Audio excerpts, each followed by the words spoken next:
这项爱心行动会当持续13天，开始无简单。发起的南区妇女会365爱心会，今年中秋进前，伫议员带小会的看线，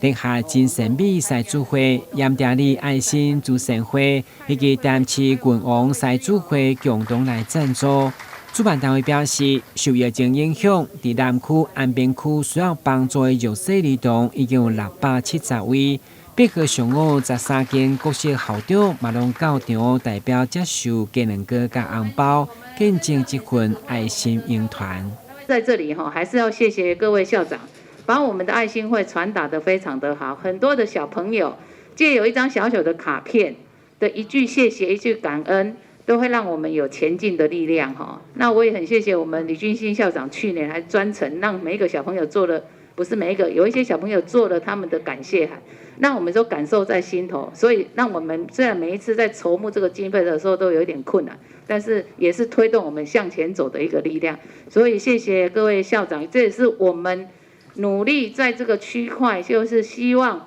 小朋友从小知道感恩，知道社会上很多人是在默默关心他们，在照顾他们的。所以如果从小知道感恩，我想这个小朋友长大也应该会知道要这样子去回馈社会。我可以感受到其实小朋友是没有办法去选择自己的原生家庭。那在我们的社会上，其实有些小朋友家里经济状况不错，但是有些小朋友可能很需要帮忙的，这样的也有。非常的感谢我们淑惠议员这么多年来，就是带领我们这些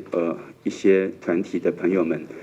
持续的这个工作做了这么多年，那今年我们总共有13所的学校，670个小朋友会收到这样的一个礼物跟爱心。我想，其实一个小小的举动，对这些小朋友的成长记忆过程当中，都会留下不能磨灭的记忆。其实咱世间上，经济状况很好的人其实很多，但是并不是所有的人都愿意来做这样的一个服务的事情，做样公益的事情。我们在这边。仅代表13所学校的校长、主任、老师以及所有小朋友，非常由衷的感谢我们今天我们场上所有的伙伴们，你们的心意。爱心会结合正能力量来关怀弱势，上大的心愿就是伫学童的心中种下爱的种子，自细汉就知影通感恩回馈，嘛互更较侪人愿意挺身而出，持续这份爱心。台南新闻军及林银庚采访报道。